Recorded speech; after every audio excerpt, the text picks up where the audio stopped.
Magandang umaga, tanghali, hapon, gabi po. Ayan ha. Sa zodiac sign na Aries, Leo, Sagittarius. Yan. With the fire elements, Lola Baby, nagpapakilala po. Yan ha.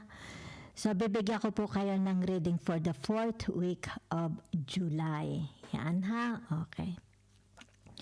So, kung gusto po ninyo ng personal private reading, doon po lang sa aking Facebook ha. Perpetua Esther. Yan ha. Okay.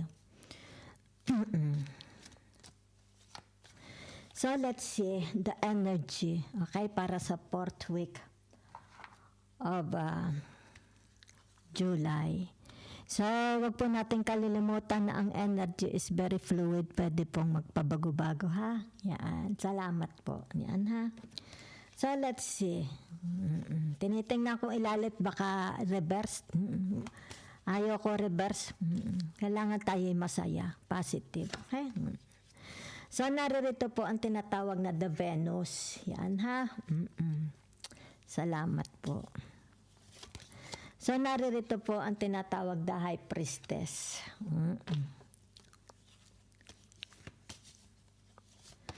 So, naririto po ang tinatawag the Wheel of Fortune. Yan ha.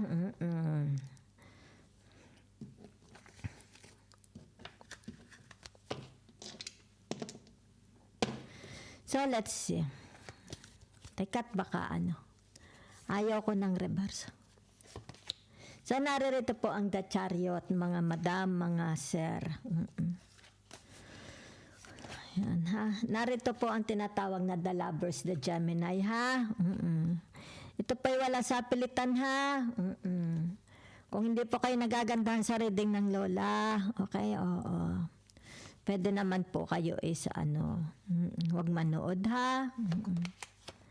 Yan. So, naririto ang tinatawag the Devil. Yan ha. Isa na lang. So, naririto ang tinatawag the Hermit. Diba? Sandali lang po. Narito po ang tinatawag na the Fool. Okay?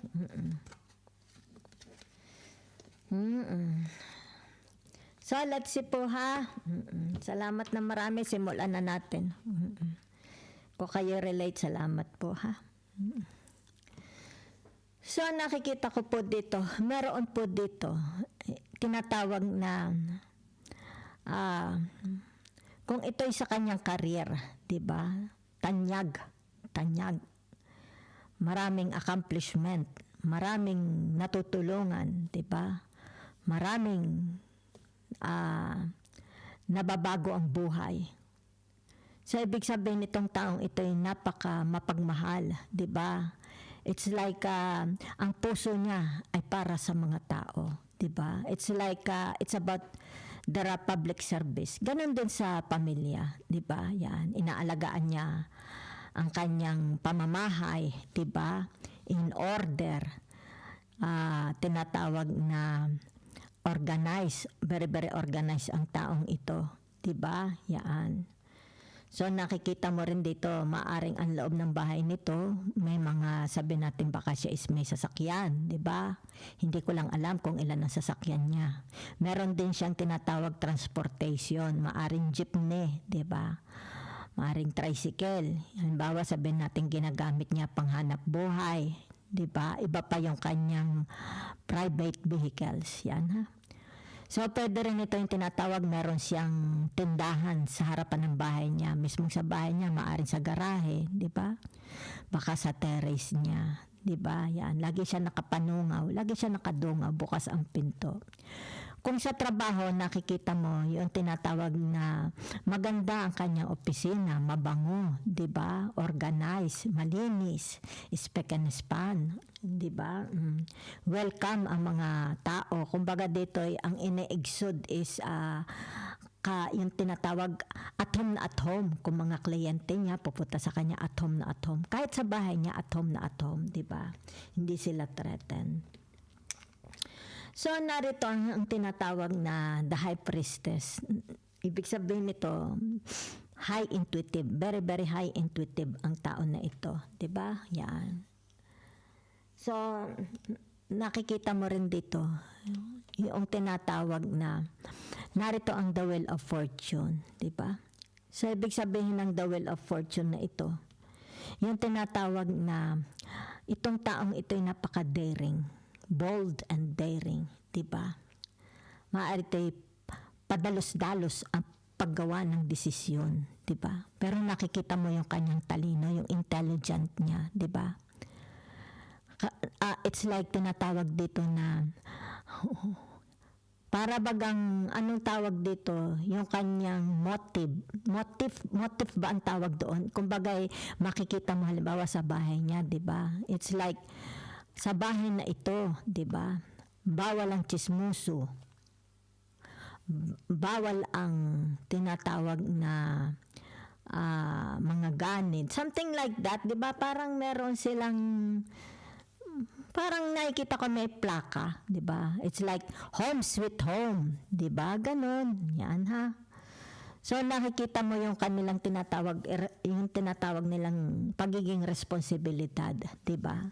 Sa pamilya, sa kanyang asawa, mga anak, sa kanyang tungkulin sa mga taong nasasakupan niya. Maybe this person is a high intelligent, creme de la creme. Okay? Yan. Kumbaga, dito nakikita mo yung tinatawag na they are looked up to by people. Nire-respeto siya ng mga tao, di ba? They are looked up to. Dahil narito ang the Geminis, the lovers, di ba? Yan ha. So, ibig sabihin nito, tinatawag na mabait itong taong ito. Pero meron din siyang tinatawag na mga, halimbawa, ways, di ba? Yan. Maaaring sabihin na nating madaling magalit, madaling maiyamot, 'di ba? Hindi madaling, it's like mahirap siyang i-convince, 'di ba? Yan, may mga kahinaan din siya. Okay? Nakikita dito dahil narito on the devils. 'Di ba? It's like batas ko, my way or the highway. Yan ha. It's like kung ayaw mo ng batas ko, di lumayas ka, 'di ba? Madali siyang kausap. Okay? Very, very intuitive. Kung minsan nakikita mo siya yung tinatawag na pagiging undecisive. Okay? Undecisive. Okay? Pagiging moody. Kaya narito ang the devil. Okay? Yan. So nakikita mo dito tinatawag yung pananahimik. Okay? Yan, pananahimik. Siguro meron silang isang lugar sa bahay nila. Doon makikita mo siya. Okay? Ano yung retrospective ba yun? Bigla lang lumabas yung salitang yun, ha? Retrospective. Ito'y para investigador. Yan, o, kita mo. Kita mo? Hindi ito nagsasalita. Bakit may naaamoy? Kaya narinig ang the devil, di ba? It's like something smells fishy, di ba? Something's wrong. Yan. So, ito na siya, di ba? Tahimik, parang investigador. Yan ha. Kasi masyadong high intuitive. Yan, no? Malakas ang pandamdam, yung tinatawag sixth sense, di ba? So, nakikita dito, okay? Maaring ito'y ang mga nakakausap, di ba? Halimbawa, sabihin natin mga nakakausap niya, hindi basta tao. Kaya dito kita mo, di ba? Ang daming curious sa kanila, the lovers, di ba? Maring dito yung tinatawag na ang mga nakakausap niya, the nation, the states, di ba? Halimbawa, kilala siya ng mga ministro ng simbahan, mga ano tawag dito, nina congressman, nina mayor. Hindi basta ang contact nito, may hatak ang taong ito. Kaya the wheel of fortune, may hatak, di ba? So, ibig sabihin nito, kung sino man itong mga ito, 'di ba? With high position. Ano sa kanya? Vibes. Yan, malakas. It's like nakikita mo malakas siya, 'di ba? It's like general of the state, malakas. Ganun din siya. 'Di ba? High respected nga eh. Okay?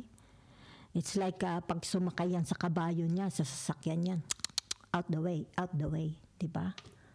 Huwag kayong haharang, 'di ba? It's like parang pagka halimbawa nabundol ka, kasalanan mo, sasabihin niyan, eat my dust, pahara-hara ka.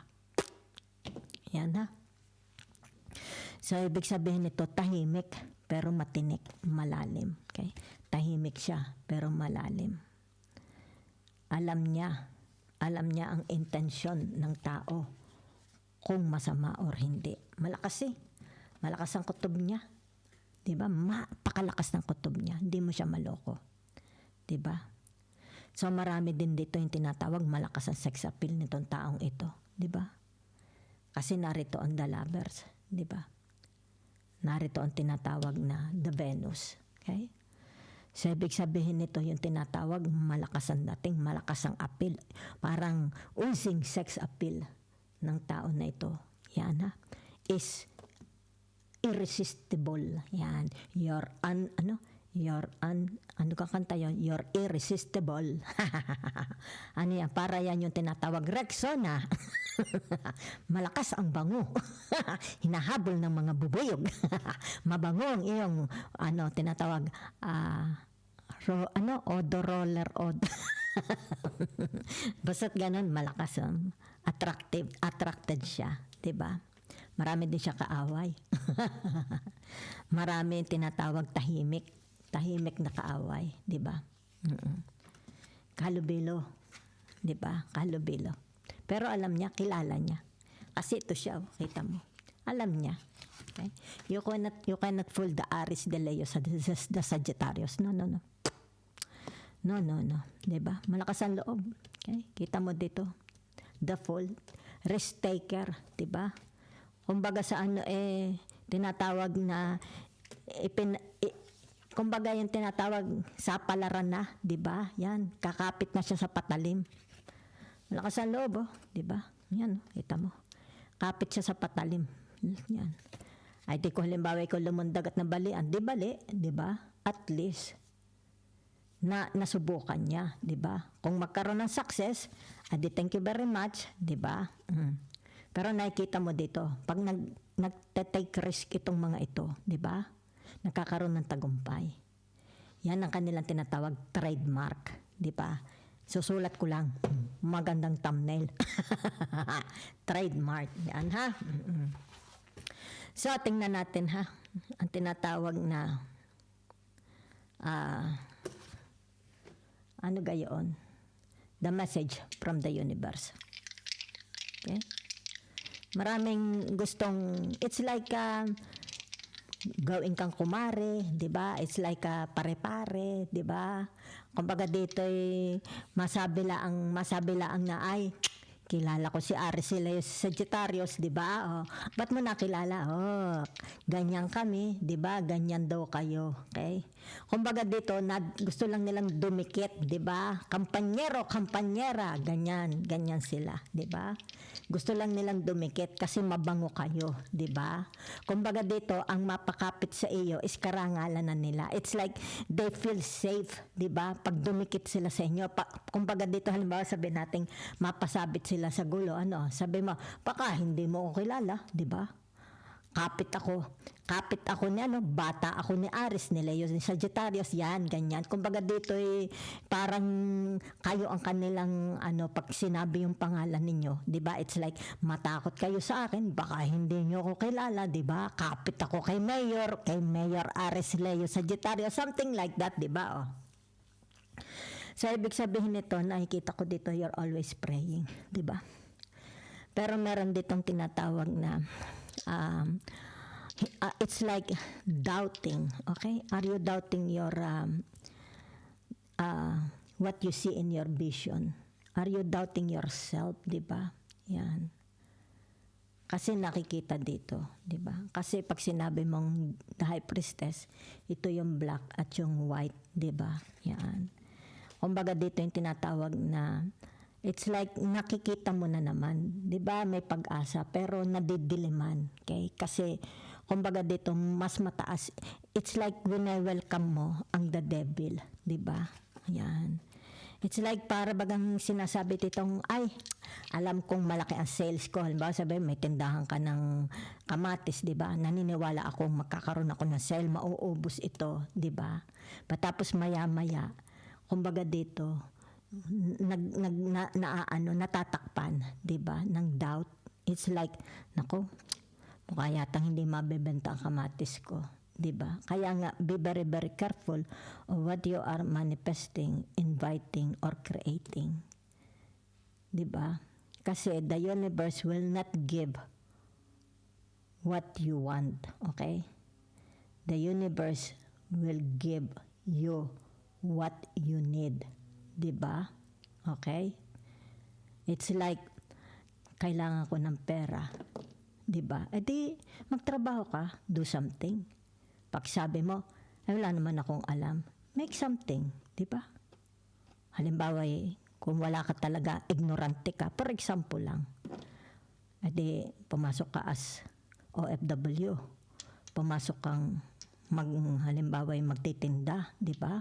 Something na kumbaga dito pwede kang kumita. Yun ang tinatawag. The universe will give you what you need and not what you want. Di ba? It's like, ay gusto ko ng pera ngayon. Hindi mo makukuha ang pera. Di ba? Paano mo makukuha ang pera? It's like para kang tinatawag na the fool. Di ba? Uupo ako din eh. Mag-iintay ako na magbibigay ng pera. Umupo ka na dyan ng 10 taon. Walang magbibigay sa iyo ng pera. Unless you work. Di ba? Unless. Ibig sabihin ito. Kaya nga ito. Ikaw ang gumagawa ng iyong buhay, ng iyong destiny. Diba? Oh. Okay? Kahit ka pa umupo dyan ng 100 taon, kung may mag-abot sa'yo ng pera. Diba? Oh. Sabi mo naman, ay, pwede Lula, paano? Punta ako sa eskinita, mamamalimos. O, di may magbibigay. At least, diba? You put it into action. Okay? So, let's see. Yan, ha? Marami sa inyo nababagot sa buhay, di ba? It's like maaring nababagot sa relationship. Kung sino ang karelasyon ninyo, di ba? Maaring karelasyon mo, asawa mo, anak mo, mga kapatid mo, kasama mo sa trabaho, di ba? So nakikita dito yung tinatawag na you hate people, mga kasama. Okay? Naiamot kayo ng mga kasama ninyo is tinatawag na bibwisit kayo. Especially pag hindi ninyo ka-vibes, di ba? Hindi pareho ang inyong energy. Yan ha? So nakikita dito yung tinatawag pagiging adventureros ninyo. Malakas ang loob. Risk taker. Di ba? Yan. Kumbaga dito, it's like tinatawag, papasok ka sa isang relationship. Diba? Yan o. Diba? Pasok sa isang relationship. Diba? Pag-ibig man nito, hanap buhay, kaibigan, trabaho, whatever kind of relationship. Diba? Yan. So, ano ang nangyayari? Diba? Pag ikaw is masyadong mabilis, padalos-dalos, what is the outcome? Diba? Ay di ito, it's like hatred, diba? It's like yung tinatawag na away-away, diba? Yan. Samantalang, kung papasok ka dito, diba? It's like kasi papapasukin mo siya sa buhay mo, kaya the chariot, diba? Diba? The chariot is not only about career success, diba? Okay? Pwede rin ito yung tinatawag nako, pumasok ako sa trabaho, diba? It's like, ano in-applyan mo? Manager. Kaso pagdating ko doon, may mas mataas pa sa akin, diba? Kaya nga the lovers and the chariot. May mas mataas sa akin, diba? Akala ko, solo ko ang posisyon, diba? Hindi pala, okay? Merong isa pa akong tinatawag na pakikisamahan. Tapos yung pakikisamahan mo pala is terror, 'di ba? Terror ay lintik, 'di ba? Yung palang kasama ko is terror, 'di ba? Pwedeng terror sa trabaho, terror sa isang organization, terror sa school, 'di ba? Maaring teacher, terror, maaring pumasok ka sa school. Tapos yung school, yung palang nagtuturo, terror, di ba? Yan. Pwede naman din sabihin na natin, yung nagtuturo is mabait, very loving, di ba? It's like choosing, ay, Maghanap ako ng school, papasukan ko, di ba? Bakit diyan ka gusto mong pumasok? Kasi mukhang mayaman, mukhang mabait, di ba? Mukhang kumbaga. Tapos pagpasok mo, ay lintik, terror ang teacher. Something like that, di ba? So, ibig sabihin nito, pasok ka na. Ikaw na gumawa ng kapalaran mo di ba? So, meaning to say, whatever is this, kung ito na may hanap buhay ninyo, magkakaroon ng success. Diba? Yan. Maaari ito yung tinatawag na there is a upgrading o kaya yung tinatawag na position, leveling position. Maaring secretary, magiging manager ka. Manager ka, magiging CEO, magiging president ka. Diba? Yan. Kasi nakikita for some of you here, diba? There's something to do about your prayers. Maybe your devotion. Maaari ito yung tinatawag, nagnunubi na kayo. Diba? Yan. So, ibig sabihin nito, yung tinatawag, sa tagal-tagal mo na. Diba? Sa tagal-tagal mo nang namimisiklita, ngayon, upgraded ka na. Anong dala mo? Diba? It's like, hindi na bisikleta ang dala ko. Ferrari. Diba? Ferrari. So, naririto, ang tinatawag, no? Diba? It's like, ito, yan Ibig sabihin nito, if you don't know this person, bakit may angel? Diba? Okay? Maaring dito yung tinatawag na, you don't know this person very well. You are asking your angel, is he good for me? Is she good for me? Or he bad for me? Diba? Kasi papasok kayo sa tinatawag kontrata. Okay? Yan. It's like ito ang aking employer, ito ang aking asawa, ito ang aking in-laws, di ba? Papasok siya sa bahay ko, sa opisina ko, sa kumpanya ko, di ba? Sa tindahan ko. Maaring investment, di ba? Maaring sabihin na natin, mag-invest ako. Gusto mo mag-invest ka, di ba? Pasok di ba? Kaya nga narito ang tinatawag na the devil, di ba? Either mapurnada ang relationship, di ba? Yan. Or tinatawag na magkakapera ang relationship. Kaya nga narito ang the wheel of fortune, di ba? The outcome. As the days go by, as the months, as the years go by, halimbawa 1 year, 2 years, 3 years, 10 years, 20 years, it does not matter. Di ba? So, for some of you here, yung tinatawag talagang malakas ang loob. Diba? Yan, kapit sa patalim. Yan, So, kung ano man ito, it's like tinatawag na, yan, Ito yung tinatawag na kabuktutan ng tao, okay? Is malalantad at malalantad. Kaninong kabuktutan? Diba? Maaring kabuktutan ng asawa mo, malalantad. Kabuktutan mo, malalantad. Diba? Kabuktutan sa gobyerno, malalantad. Kabuktutan ng organization, ng friendship, malalantad. Diba? So, that's what I see. Whatever is this, aani. Okay? Meron ditong tinatawag pag-aani. Yan, Okay? So, meron ditong person, tinatawag na this person is dealing with this person. Diba? So, ibig sabihin nito, yung tinatawag na this person needs to alienate. Kailangang i-alienate nila, okay? Ang sarili nila with this person. Or, maaari ito yung tinatawag na this person will find out what bothers. Okay? What bothers this person? Bakit ito is may kahinaan? Bakit ito is tinatawag na baligtad ang isip? Diba? May addiction. Diba? So, that's it. Maaaring sabihin na natin corrupt. Very, very corrupted ang tao na ito. Diba? Members ng corruption. Or maaring is nasa loob siya ng isang halimbawa organization. Diba?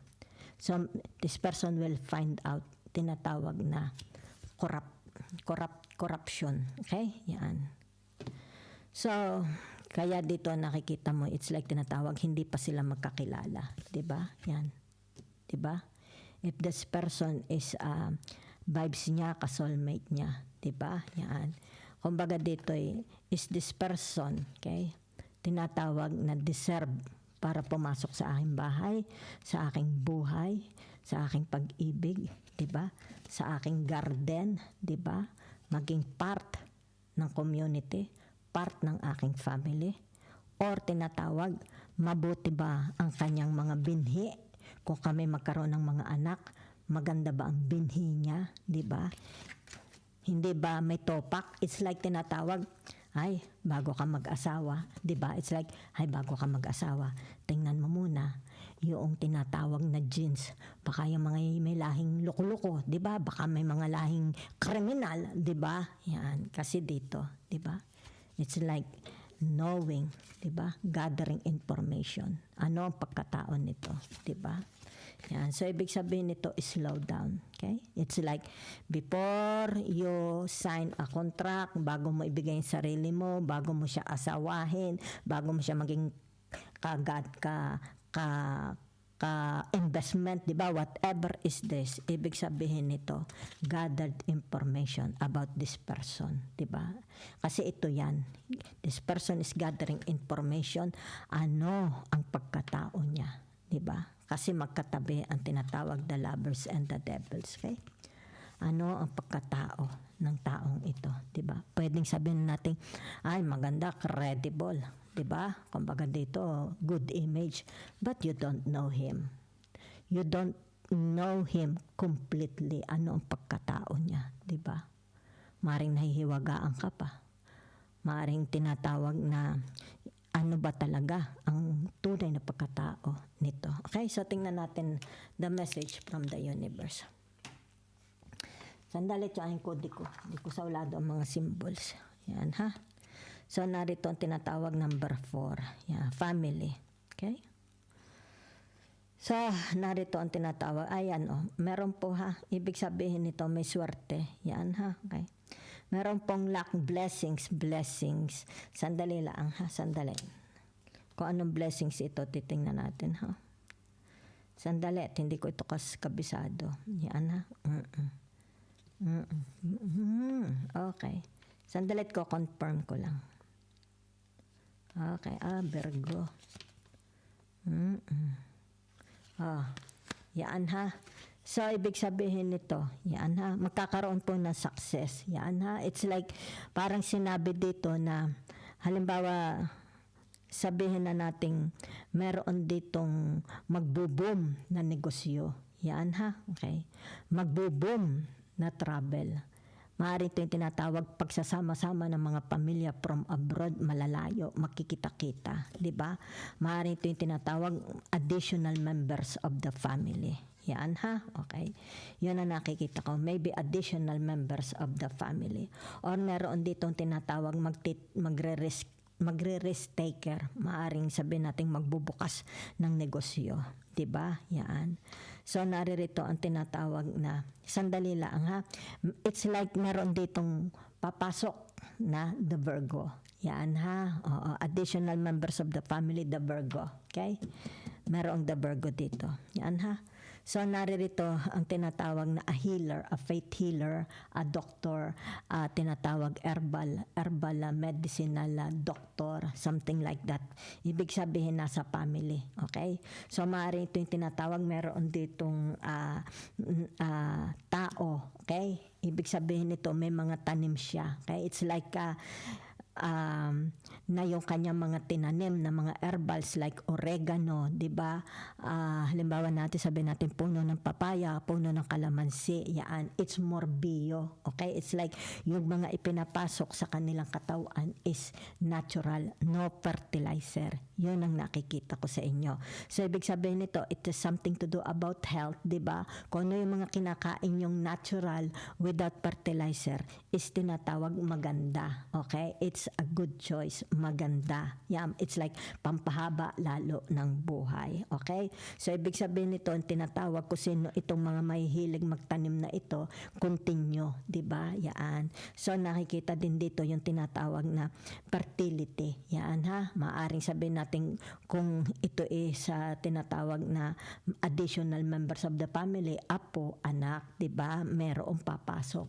Or maaring sabihin na natin, kasi may mga additional, di ba? Additional tinatawag na pera, okay? Additional maaring bibiling sasakyan, magpapagawa ng bahay, o tinatawag na magbubukas ng business, 'di ba? O yung tinatawag na sandali, nalimutan ko na. Sandali lang ha. Yan.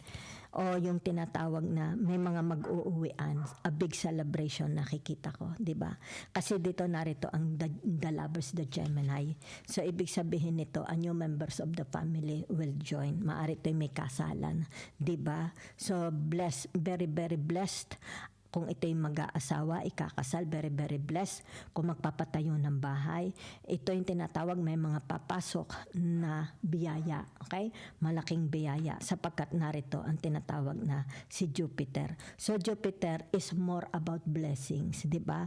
So kung halimbawa sabi na natin anong klaseng blessings, maring in the form of money. It's like uulan ng pera, may papasok na pera. Okay? Or may papasok na bagong gamit sa bahay. Okay? Sabi na natin frigidaire, alahas, paintings, 'di ba?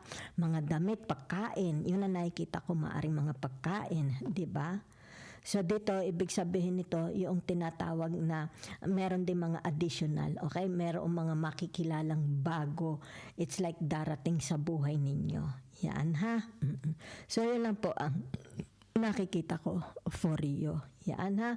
So nakikita dito, meron ditong tinatawag na it's like very very loving. This person is very very loving. Okay, mapagmahal, mapangunawa. Nauunawaan niya, 'di ba? Kung halimbawa kung sino itong nasa pamilya, merong impakto, nauunawaan niya, 'di ba? It's like tinatawag na nasa psychology niya, ano ang problema ng taong ito, 'di ba? Mahaba ang kanyang pangunawa. Okay? So it's more about pagmamahala ng pamilya, pangunawa ng pamilya, blessings na papasok, pera man ito, malaking blessings ang nakikita ko. It's like a celebration, may magsasama-sama, mag-uuwian, from far away mag-uuwian. Maaring dito buhay pa ang ina, buhay pa ang ama, makikita ang ama at ina, mga anak, mga kapatid, mga supling, 'di ba? Mga apo, pamangkin, lahat dito, ibig sabihin nito, it's full of blessings. Yan ha. Yan. So, thank you very much po ha. Soon po ito, soon, hindi magtatagal.